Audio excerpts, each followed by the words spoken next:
We begin this evening with Naguib Sawiris. He is a leading tech billionaire who lives in Cairo and was a mediator with the group of people called the Wise Men. Starting with January 25th, what did you think was happening? You know, after Tunisia, I don't want to seem like a guy who can read the future, but after Tunisia, I told many reporters asked me, will we see something in Egypt? I told them, look, the history will be before Tunisia and after Tunisia, the whole region, you know. And me, I was sure that January 25 will be masterful, you know, which I can tell you another secret. I sent my family, kids and wife on Thursday, which is January 24, to Guna, to the Red Sea. Yes. Okay? Because? Because I anticipated that this is going to be exact scenario like Tunisia. Why did you assume that? Because it's the same symptoms, you know. You had a dictatorial system, autocratic, where that has been not denying its own people all the minimum and basics rights of freedom of speech, human rights, and so on. So it was bound to happen. Now, the last elections to here, this was like the, what do you call it, like the igniter, or the match that blew it all, because the parliamentary election. Yes, because people, we always knew our elections were rigged. But they were rigged with some kind of space. They left a little space for some part for the Muslim Brotherhood, some part from some opposition. So in totality, the parliament looked rigged, but with one window opened. Then the last election came and closed this one and only window. So it was about to blow up. You know. So when it blew up, what surprised you the most about it? What surprised me the most about it, because my fear, and we were wrong, so all my generation were wrong, my fear that the Muslim Brothers are going to be the ones who will lead the movement and do this movement and do the coup d'etat or whatever and do the revolution and take over like Iran, you know. And what did we find out? It was these pure, brave, innovative, kind, loving, intelligent youth. You know, kids from rich families, kids from the middle class, poor guys, rich guys, everybody was in that square. And in your half of my staff was in this square, and I was laughing. I mean, I looked, there's one day I walked into my office and it was empty. People went, most of the, so it was like, you know, Facebook united the youth to ignite the revolution in Egypt. And for them, it was about what? It was about mainly freedom. Mainly freedom. When they tell you this is, like Hassan Nasrallah says, this is a revolution of the hungry. I could tell him a bad word, you know, but I would not, because I'm well behaved, but he should deserve it, you know. It's not the revolution of the hungry. Nobody is hungry here that he doesn't have enough food in Egypt. You know. That was not it. It was mainly the freedom and injustice. People feel they're not treated equally. They don't have their basic freedom of speech. They have to go scared all the time, scared from the police, scared from the system, scared from the regime. When did you know Mubarak had to go? Look, I was not an advocate for Mubarak had to go. So even till, you might find that weird, but because I'm an emotional person, when I heard he left or this announcement came, I was somehow sad, somehow. From a human, someone I've seen and known for 32 years, I can't just, you know, forget him or say, oh, good riddance, like everybody's doing it. It's just like I couldn't somehow take it. I took it very, maybe emotional or like that. You know? Even though he was responsible for all the reasons. My brother was telling me, it's like you get the relation between the prisoner and the imprisoned and the guard. There is kind of... It's called a Stockholm syndrome. Yes, yes, I think it was this one, you know. And also, I believe that he did not deserve, I did not wish this end for him. He did very little to avoid that, to be honest. But I did not wish that end to him, you know. I did not wish it for him. He's done a lot of good in this country. It was not all that bad, you know. I mean, like, if you got into the balance, you have to say what good he did, you know.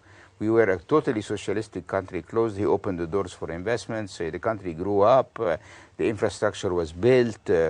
You know, we had all we had a stock exchange. But the price of that was the absence of freedom. Yeah, that's this is exactly the point. I mean, this is where he was completely wrong and autocratic, and he even didn't leave any inch without interfering and forcing and not allowing, and it was a scary time. Even someone like me was scared. So what do you think? Scared? Scared too, because I was, if you look at I've asked one guy now, just for myself, to prepare a CD of all my interviews in Egypt here, against the system, So to get all the phrases that I was risking on saying, because if you went a little bit overboard, the next day something would be faked against you and would arrange against you, or your interest will be hit. What do you think happened when he had a chance to make a speech? What was he supposed to say? The last speech? Yes. I will tell you something where I'm sure. If he would have gone out and said, I see my people suffering, I see my country suffering, I see blood have been shed, I will not allow that to continue. I've decided to give all my presidential powers to my Vice President, Mr. Suleiman. I hope I entrust him with this role. God bless him, God bless you, and bless Egypt. And he would have left, the matter would have been finished.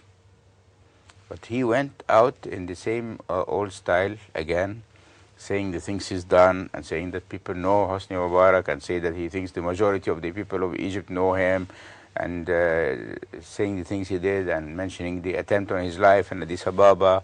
And then he said that he is going to make sure himself that these things are going to be done till next September, and so people were shocked. I mean, and they did not trust because him. Also there was something, his own people worked against him. How so? Explain to you. There was a leakage from his own, or not even a leakage. It was a press statements by two people who were in contact with him. The prime minister and the head of the party, this dead party, what they call it now, the Watani party.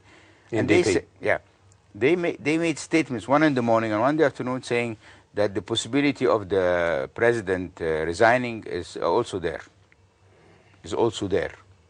So the streets were completely already, that's what they were waiting for. That was the expectation. The expectation was put so high, and then the speech came so low.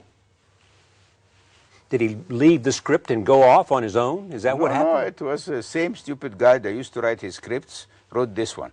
This script should have been written by someone like me, for example. I would have given him these two sentences. I would have said like that. See, I've seen my people suffering. I've seen bloodshed. I will not allow that to go on like that. I love my country, and therefore I'm going to give all my powers to the Vice President, Mr. Suleiman. God bless Egypt, God bless you. And he would have left one sentence, two sentences. It would have worked.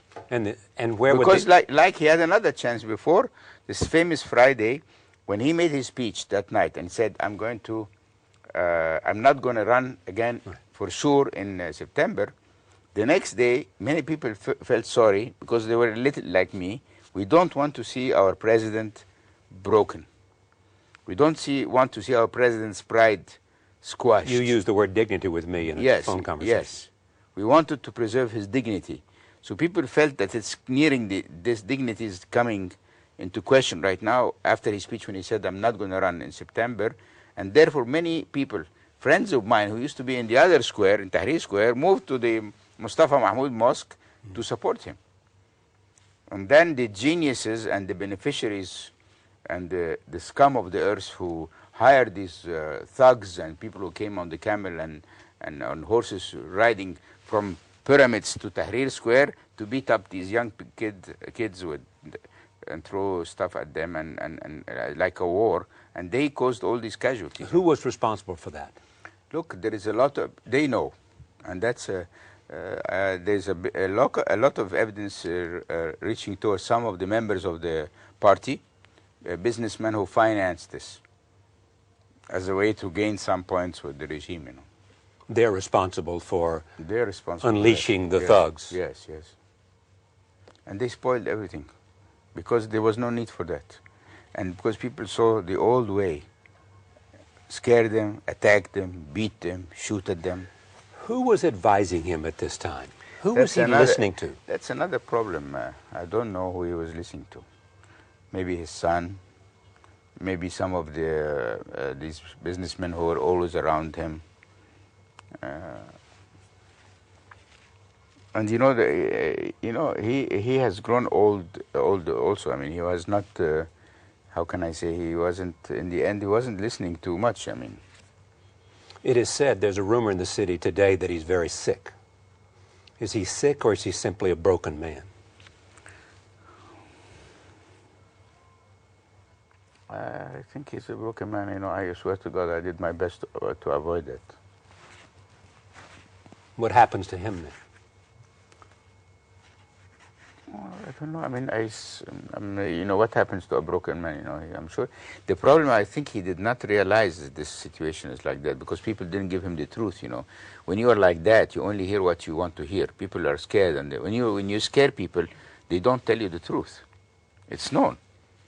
I mean, I remember one phone conversation with him where he called me and he shouted at a certain I was younger, 8-9 years ago, and he shouted at a certain minister.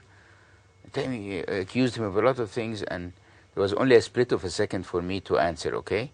So there were two answers. The usual answer that everybody would have given him. Okay, sir, yes, sir. Okay, sir, yes, sir. If I would have said that, I would have condemned an innocent man. So because of my belief in God, so I said, look, Naguib, he's the protector always. Don't lose him for anybody on earth. Because he's always been with me. So for a second I said, no, I'm not going to tell him yes. Okay, sir. So I said, I'm sorry, Mr. President. This is all not true. This man is hated by many other ministers. They always try to get him because he doesn't do everything they want, and he is very autocratic and he gets things done. We go to him as business people because he's the only one who finishes our problems with all the investments we are doing. We have to have someone that is really working hard and doing like that. So to my surprise, he paused and the anger vanished. And he told me, he's not asking you for money. I told him, look, you know us, my family, you know my family. We're from the south. Nobody can bend our arm. You know that. And you're the president. You're not the district attorney. If he did, I would tell you, you know. So he didn't come to your offices and do alterations. I said, no, it did not happen. So he told me, no, it's okay. If you go to him and he's finishing your businesses and like that and he's working for you, it's okay. And he calmed completely and he started to laugh with me and it was okay. So after this story, the thing that stayed in my mind was that apparently everybody says yes and okay. So he never gets to hear the truth. The role of the army here. The army felt that any further, nothing was working because he went out with the speech and it didn't work. So the army saw the situation is not working. And meanwhile, there were demonstrations all over Egypt, and workers were going on the street, striking, occupying factories. The people working in newspapers were kicking their chief editors. The country was completely going to be loose and gone. So the army felt that any further delay of a decision for the president to leave will not be accepted. That's what happened. But you were part of a group of people. Yes. And what role did this group of people play? This role, it was called the Group of the Wise, and it started immediately after the kids went to the 24th January, because we felt that we analyzed the situation and we felt that the best way out of that is to get all the reforms, first of all, mentioned, clearly mentioned what is the demands.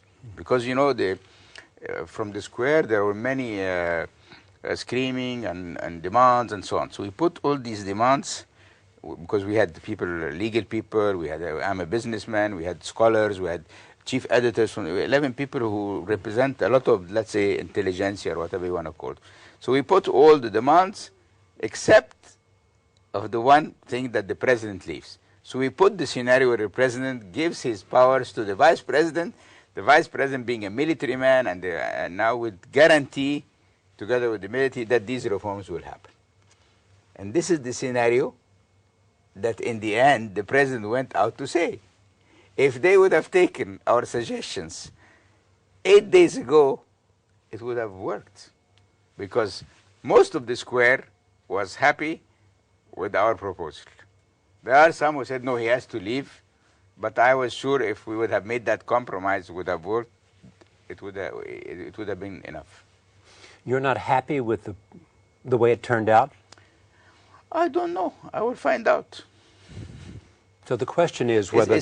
My hope is that the army will understand that these wishes on the square are for real. The square will not carry his own charge. The square will not let go on the demands. We need this for this country. You are not better than us. Europe is not better than us. It's the day of equality. We need our democracy. So you believe the army will keep its promises that it outlined in the communique?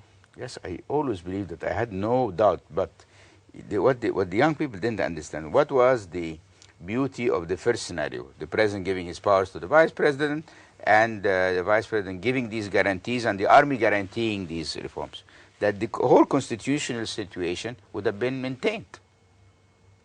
Right now, we are not in a constitutional possibility because the president gave his powers to the army, so now everything will be dissolved. And the army says it can dissolve. No more will there be an emergency law, no more will there be... to start from scratch. While a new constitution? Or? Yes, but I don't know now. Exactly, that's the point. You don't know? I don't know what's going to come. I don't know. I know that they will do the right thing.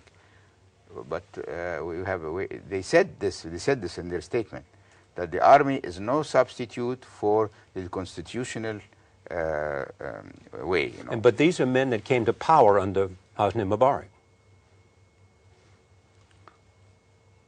True? I lost my speech now. You get it? Look, I mean, I'm good that I didn't. I'm still here. I survived many things, so let me please survive this coming. All right. So here you have the army promising it's going to make these things happen. Yeah. How is it going to work? I mean, you're on the inside. No, I'm not in the inside of the army. I was. Well, no. But look, I mean, you're part of a dialogue in which the army was one party. There was the army. There were people in the street. There were the wise people. Many young people in the square were asking me, calling me to come to the square. I didn't go. Why not? I explained to you very safely. I was dying to go, of course, because I shared their vision, you know. And everybody went because I said, if I want to be an honest broker, I can't take sides too much. So I maintain my position. If I want to talk to the government and talk to the young people, I need to be in the middle. If I go in the square, I mean, I want what's best for Egypt, okay? So the second point was that everybody who went to the square was accused that he's trying to hijack the revolution, he's trying to get a piece of the... I was not. I was only... When anybody asked me, what did you want out of all this for yourself, I would tell you very honestly, I want my kids to live here and hopefully die here like I'm going to live here and die here. Because this is my favorite country. This is a beautiful country. I mean, look behind you, you know. You've seen, if you come many times here, the people are beautiful. The people here are kind, they are witty. Look at how many jokes were made during this. I defy any country in the whole world who would generate so many jokes like the jokes that have been generated.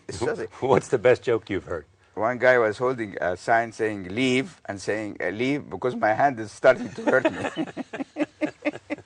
The other one had another sign saying, please leave, I haven't seen my wife in 2 weeks, you know. So there was a lot of nice jokes, you know.